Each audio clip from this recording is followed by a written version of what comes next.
Assalamualaikum, kembali lagi di channel Lentera Ilmu. Cara belajar mudah, menarik, dan siap jadi berprestasi.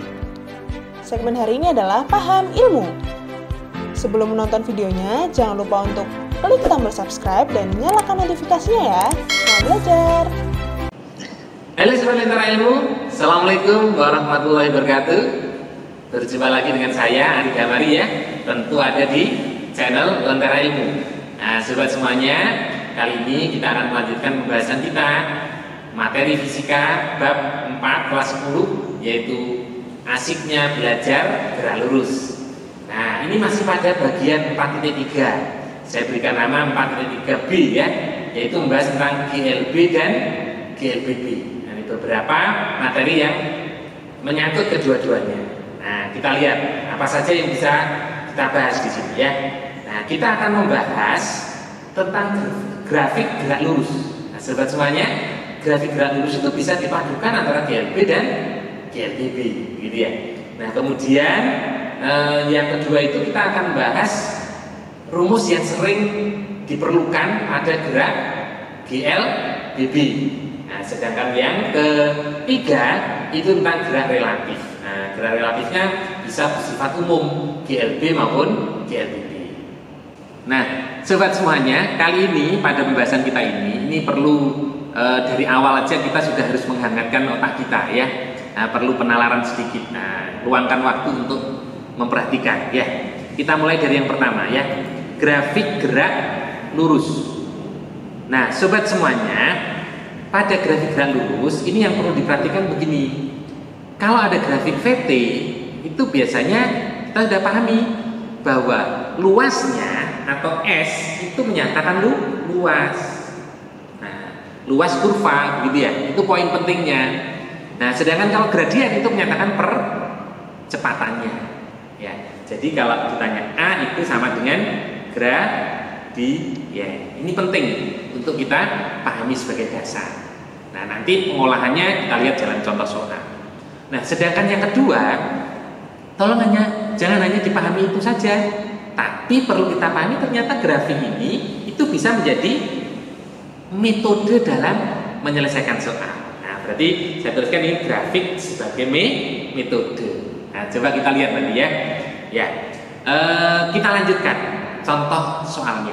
Nah, ini, sobat semuanya, kita perhatikan contoh soal ini. Perhatikan grafik kecepatan benda terhadap waktu berikut. Nah, ada V terhadap T ya, grafiknya berubah, ada lurus, ada miring ya, itu berarti kan ada GLB, ada GLBB. Nah, yang ditanya adalah jarak total yang ditempuh dari T-nya 0 sampai 10, berarti 0 sampai 10 semuanya. Tapi yang ditanya jarak total. Nah, maka sobat semuanya, dasar yang kita gunakan adalah luasnya menyatakan jarak. Berarti ini luas 1, kita lihat. Nah, untuk menyelesaikan ini saya anggap S1. Ya, berapa S1? Trapesium. Ya, trapesium tadi gimana rumusnya? Jumlah sisi sejajar dibagi 2 kali tinggi. Sisi sejajar ini 4 ditambah, ini sama sini ya, 6. 4 tambah 6. Berarti kalau 4 tambah 6 saya bagi dengan 2, kalikan dengan tingginya. Tingginya itu ini, berarti 5 ya, tingginya 5. Berarti 4 ditambah 6 itu 10 dibagi 2 jadi 5. Berarti sini sama dengan berapa? 25 meter. Nah, sedangkan yang kedua ini adalah S2. Berapa S2? S2 berarti sama tadi. Sisi sejajar di sini ya. 4 ditambah 2 berarti 4 ditambah 2 saya bagi 2 kali tingginya tetap 5 gitu ya. Nah, berapa ini? 6 dibagi 2, 3 kali ini 15 meter. Nah, sobat semuanya, yang perlu kita cermati adalah yang ditanyakan. Kalau yang ditanyakan adalah jarak tempuh, nah, jarak tempuh total berarti adalah S total, maka itu langsung S1 ditambah S2.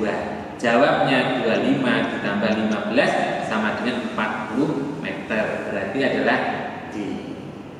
Nah, tolong diperhatikan Jadi kalau ditanya jarak tempuh itu besaran skalar, tidak perlu memperhatikan arah. Jadi langsung luasnya ditambahkan. Nah, bagaimana jika yang ditanya adalah besar perpindahan?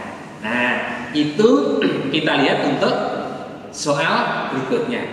Masih sama, datanya sama, tetapi yang ditanya adalah besar perpindahan. Tolong diperhatikan, S1-nya 25, S2-nya 15 ya. Nah, kita lanjutkan. Ini ya. Nah, sama kan? Tapi yang ditanya apa? Besar perpindahan benda. Nah, sobat semuanya, ini tadi ada S1. Berapa S1 ini? 25 meter. Ini ada S2. S2-nya 15 meter. Kalau ditanya besar perpindahan atau biasanya disimpulkan delta S boleh, maka perpindahan itu adalah besaran vektor, dia memperhatikan arah. Ini V positif, ini V negatif, artinya kalau negatif itu arahnya berlawanan, berarti jaraknya bernilai negatif. Jadi ini bernilai luasnya positif, ini negatif, atau bisa S1 min S2. Perhatikan sobat semuanya, kalau yang ditanya besar perpindahan berarti memperhatikan arah yang luasnya di bawah, sungguh T itu bernilai negatif atau dikurangi. Berarti berapa? Jadi 25 min 15, jawabnya 10 meter, berarti A.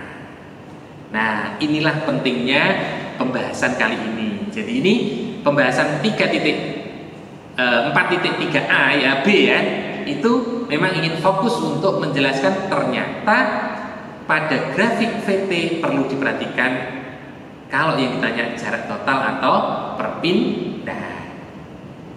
Semoga bisa dipahami. Nah, kita lanjutkan sobat semuanya. Tadi ada dua bagian kan? Yang kedua adalah jangan lupa grafik itu bisa menjadi metode. Nah, sobat semuanya, kita lihat untuk contoh soal yang ketiga ya, untuk grafik. Nah, ini sebenarnya soal level kalau dulu untuk SBMPTN ya. Kita lihat, sebuah mobil mula-mula diam, berarti V0-nya 0. Kemudian mobil itu dihidupkan dan mobil bergerak dengan percepatan tetap, berarti A-nya positif ya, A-nya positif. Nah, positif. 2 meter per sekon kuadrat. Setelah mobil bergerak selama 10 sekon, mesinnya dimatikan. Mobil mengalami perlambatan tetap dan mobil berhenti 10 sekon kemudian. Jarak yang ditempuh mobil mulai saat mesin dimatikan sampai berhenti adalah. Nah, sobat semuanya, ini ada dua kejadian, atau kejadiannya itu geraknya lebih dari satu jenis. Walaupun GLBB, tetapi ada yang dipercepat, ada diperlambat. Maka seperti ini boleh digunakan rumus, tapi nanti ada tahap-tahapannya, tapi coba kita pahami dengan grafik. Nah, sobat semuanya, nah ini akan bisa memahami bahwa fisika itu menarik dan mudah itu di sini ya, dan asik dipahami. Coba kita buat grafik. Loh, kenapa harus dibuat grafik, sobat semuanya? Yang ditanya jarak yang ditempuh S kan? S itu kan luasnya grafik VT. Nah, berarti kita buat grafik V terhadap T. Nah, ini V-nya ya, V. Ini T. Kita gunakan meter per sekon. Ini sekon. Nah, mulai awal apa? Diam kan? 0. Setelah itu dipercepat. Dipercepat berarti naik. Seret. Sampai berapa waktunya ini? 10 sekon. A-nya berapa? A-nya 2 meter per sekon kuadrat. Berarti ini ada V. V-nya bisa kita hitung langsung. Ini mulai dari 0. Berarti V-nya apa? A kali T. Berarti 10 kali 2. Berapa? 20 meter per sekon. Nah, ada V-nya. Nah, setelah ini apa yang terjadi? Setelah ini mesin dimatikan, diperlambat. Berarti V-nya berkurang. Berkurang terus sampai berhenti. Berarti sampai sini kan? Waktunya berapa ini? Waktunya ini 10 sekon. Berarti ini jadi 20. Sobat semuanya, yang ditanya adalah jarak dari sini 10 sekon saat matikan sampai dia berhenti. Berarti kan luas ini. Nah, berarti ini S sama dengan luas. Nah, sobat semuanya, bagaimana? Mudah dipahami? Nah, sehingga tinggal ini aja. Oh, berarti tinggal luas apa? Segitiga. Berarti setengah kali alas, alasnya ini ya 10 kali tinggi, tingginya 20 berarti jawabnya 100 meter, yaitu D. Tolong diperhatikan, ternyata dengan grafik bisa mempersingkat proses penyelesaian kita. Nah, sobat semuanya, semoga semakin penasaran dengan fisika, semakin senang dengan fisika, pelajaran fisika, karena fisika itu cepat atau lama atau panjang atau pendek, penyelesaiannya tergantung pada pola berpikir kita. Jadi ya, kita lanjutkan untuk bagian kedua. Kita perlu memahami pada rumus ini rumus GLBB yang sering muncul, yaitu gabungannya. Pada video sebelumnya sudah kita bahas, yaitu apa? Ternyata kalau V itu kan V0 plus AT.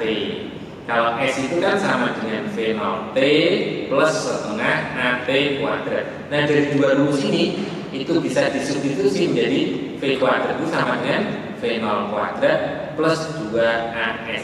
Ini loh yang sering muncul dan perlu kita garis bawahi, atau kita kotak untuk dipahami betul. Nah, kita coba lihat contoh soalnya ya. Contoh soal yang pertama dari rumus ini. Sebuah kapal terbang mendarat dengan kecepatan 360 km per jam. Nah, ini V0. Nah, sobat semua masih ingat V0 36 km per jam itu 10 meter per sekon.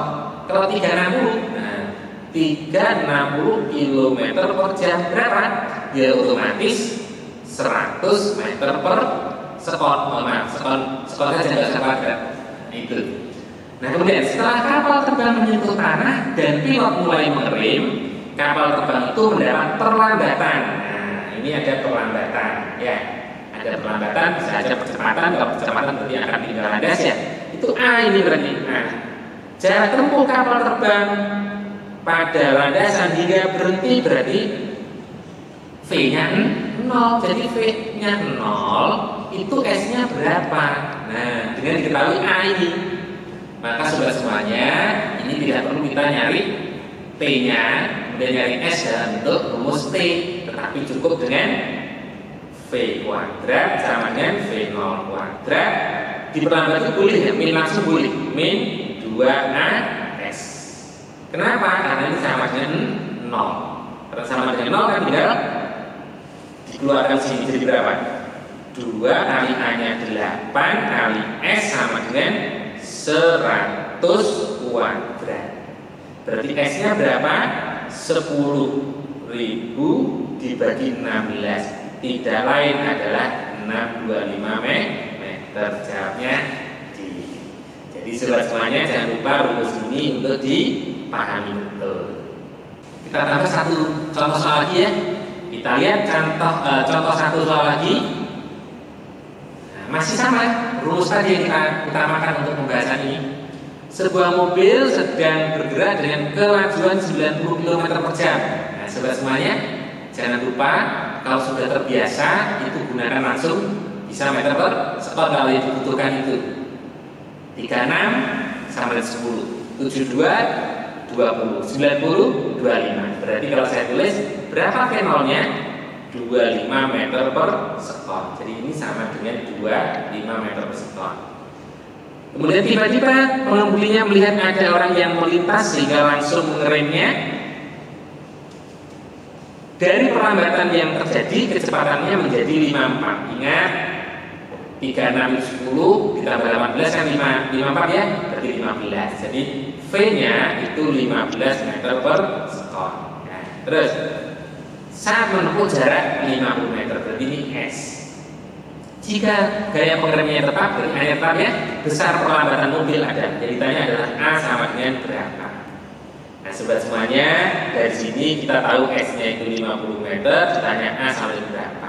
Otomatis kita bisa menggunakan rumus V kuadrat tadi. Apa itu? V kuadrat sama dengan V0 kuadrat min 2AS.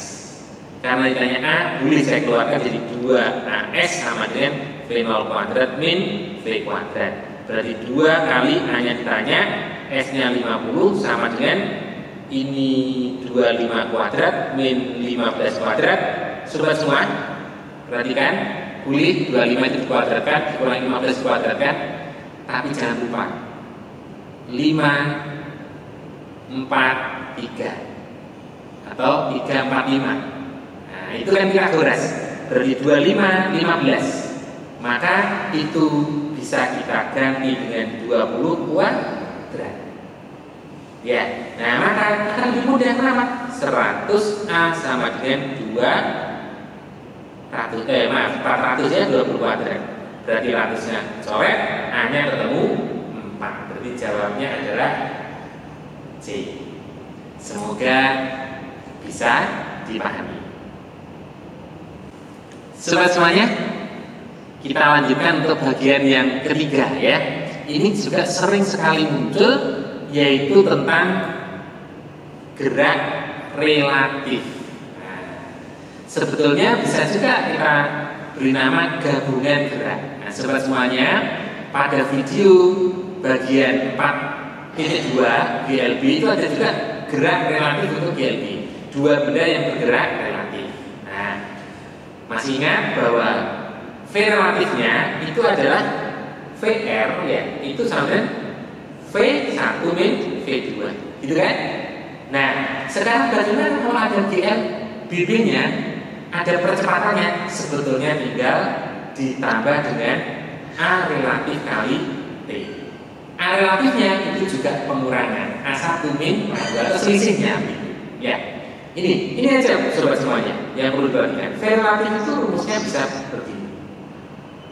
Kemudian kalau ditanya jarak, maka jarak itu SS itu kan V kan T ditambah setengah AT kuadrat.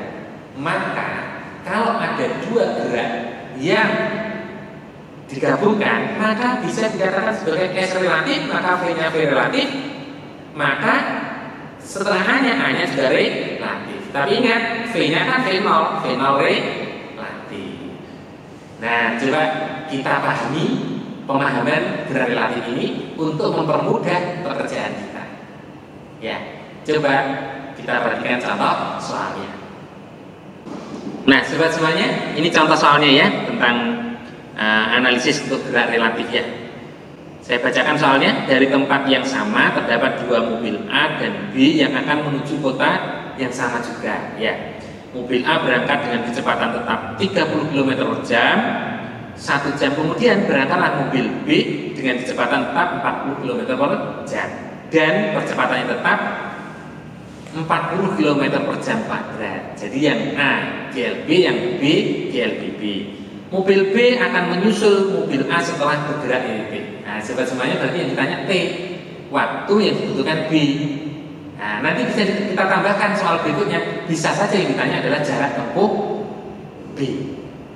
Nah, kita untuk melihat waktu dulu ya.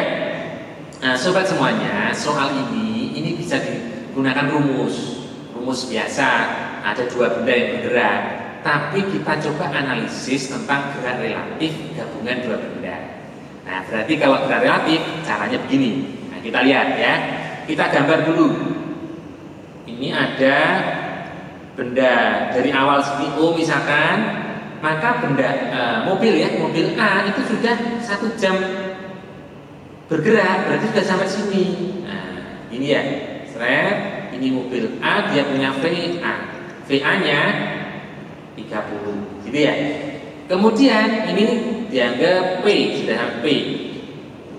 Kemudian yang mobil B baru mau berangkat. Nah, mobil B ini VB.